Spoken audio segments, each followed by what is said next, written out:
Hey, unveiling the dark legacy of Samuel Little, a story of ignored confessions and systemic failures. Welcome, mystery lovers. Today, we unravel one of the most sinister tales in modern history, a story that spans more than 3 decades. It's about a man who lived among us, quietly orchestrating horrors that went unnoticed by law enforcement, society, and even his closest associates. Before we begin, make sure to like this video, subscribe to the channel, and turn on notifications for more riveting stories of mystery and intrigue. Let me take you back to the summer of 2002, a time when this shocking story began to unfold publicly. On a seemingly ordinary day, a man entered a Florida police station. But this wasn't just any man. He would later be revealed as one of the most prolific serial killers in history. His name? Samuel Little. It was June 13th, 2002. A tall, weathered man with dark skin and a heavy presence walked into the station. His demeanor was somber, his steps deliberate. He approached the officer on duty and with a trembling voice said words that would be dismissed as mere fantasy. "I am the Black Serial Killer," he began. "I've come to turn myself in. I'm tired. My conscience is eating me alive." The officers at the station exchanged amused glances. People like him often came in, confessing to crimes they hadn't committed, hoping for a brief moment of attention. This was just another case, or so they thought. Despite his sincerity, the officers treated his confession with skepticism, brushing it off as delusional rambling. They questioned him briefly, but without any concrete details or corroborating evidence, they sent him away. Their exact words: "Go home. If there's anything, we'll call you." For Samuel, this dismissal wasn't just frustrating, it was incomprehensible. Here he was, confessing to a lifetime of heinous crimes, yet the police refused to take him seriously. In his own mind, he had been begging for redemption, but society's indifference kept him in the shadows. What makes this moment chilling isn't just the irony of his confession being ignored, but the sheer scale of the atrocities he'd committed. At this point, law enforcement had no idea they were letting a man responsible for the deaths of over 90 women walk free. He'd spent decades exploiting a flawed system, one riddled with prejudice and inefficiency, to hide his crimes. Samuel returned to the police station weeks later. This time, he was more insistent, even desperate. "Why haven't you called me back? I told you what I've done. My conscience is killing me," he pleaded. The officer's reaction? More laughter, more dismissals. "Do you know how many people come in here claiming to be the Black Serial Killer? You're just another one of them." Once again, Samuel walked away, burdened by both his guilt and the apathy of those sworn to protect justice. To understand how someone like Samuel Little could remain undetected for so long, we must look at the world he operated in. His story begins in the 1980s, an era when America was grappling with deep social and racial divides. Despite progress in civil rights, systemic racism still infected institutions, including law enforcement. Victims of color, especially women, were often overlooked. Their disappearances were dismissed as cases of runaways or lifestyle-related misfortunes. This bias provided a perfect cover for a predator like Samuel. Our story truly begins in 1982 in the southern state of Mississippi. A young African-American woman named Melinda Rose Lepre was found lifeless on a highway. She'd been stabbed multiple times, and her body bore marks of extreme violence, bruises, swollen features, and gashes across her face and body. Her death was horrific, but sadly it was not unique. At the time, the police treated it as just another isolated crime. Investigators conducted a brief inquiry but found no immediate suspects. The community mourned, but systemic neglect meant the case didn't receive the attention it deserved. What's most tragic is that her case wasn't forgotten because it was unsolvable, but because of who she was, a young black woman in an America that still saw people like her as second-class citizens. Months after Melinda's murder, another body was discovered, this time in Florida. Patricia Ann Mount, a 26-year-old woman, was found murdered under eerily similar circumstances. She had been strangled and left with injuries that mirrored Melinda's. Law enforcement couldn't ignore the similarities, but they also couldn't solve the case. Patricia's death set off a pattern that would continue for years.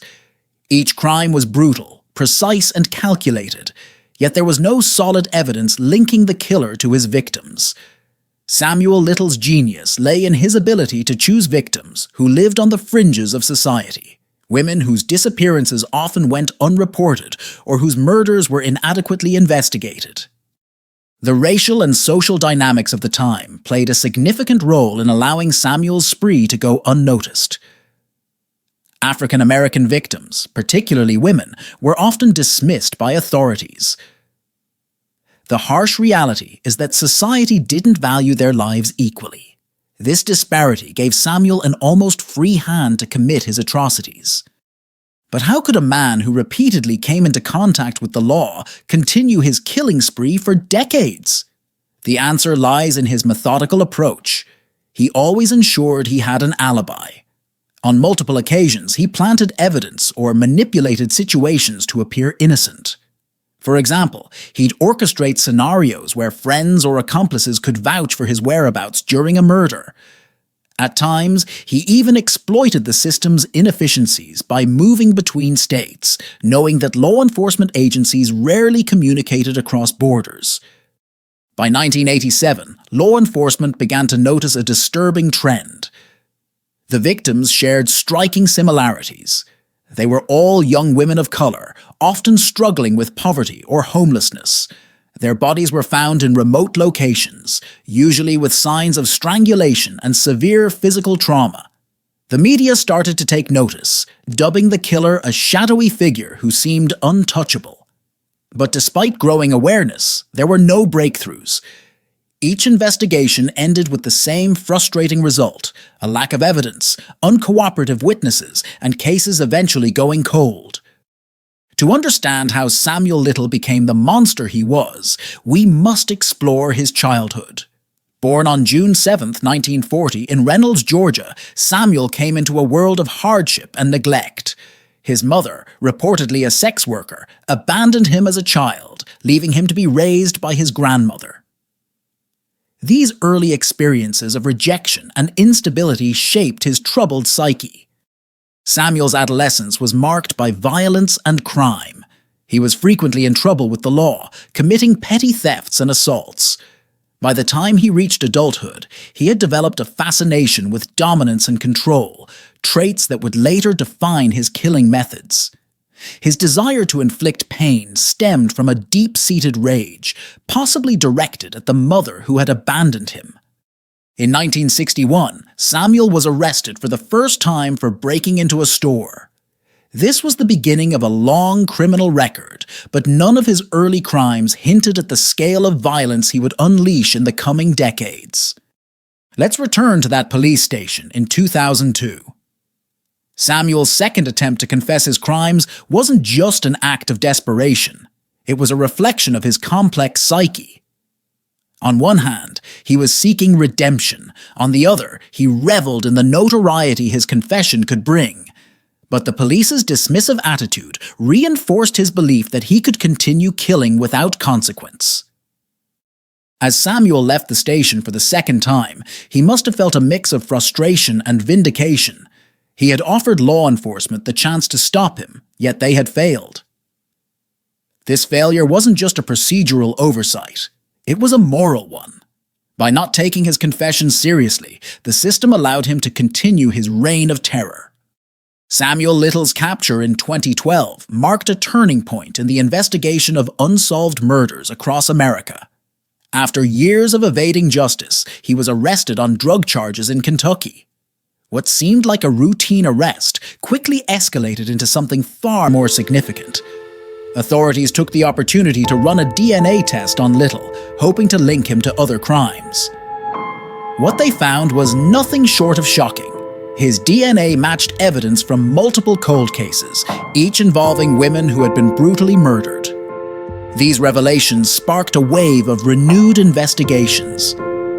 Detectives across the country began to review old cases, connecting the dots between Samuel Little and a trail of victims stretching back to the 1970s.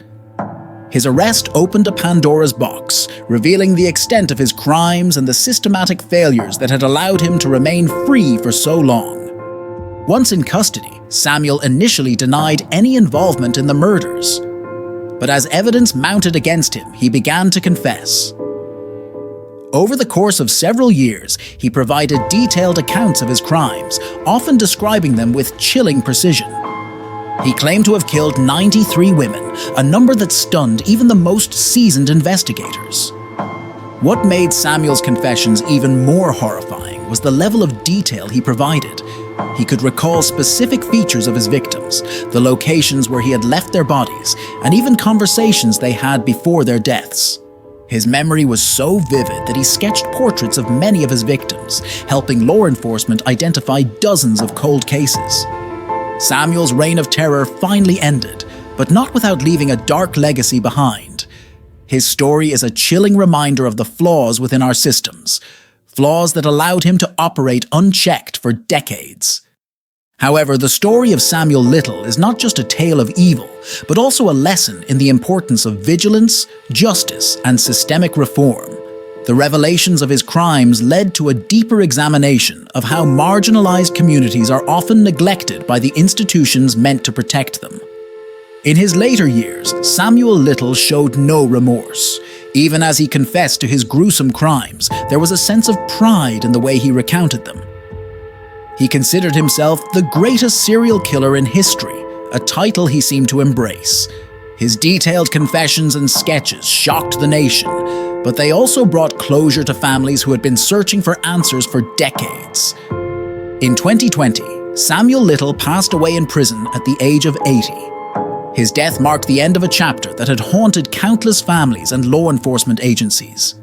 Yet, his case remains a sobering reminder of how societal biases and systemic inefficiencies can allow monsters to thrive in the shadows.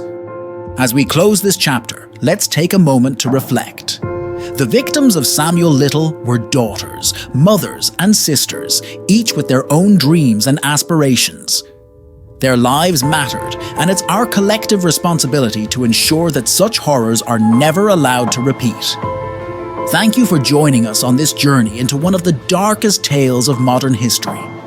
If you found this story compelling, don't forget to like this video and share it with others who appreciate true crime mysteries. Subscribe to the channel for more stories that uncover the hidden and the unknown. Let's continue exploring the mysteries of our world, one story at a time. Until next time, stay curious and stay safe.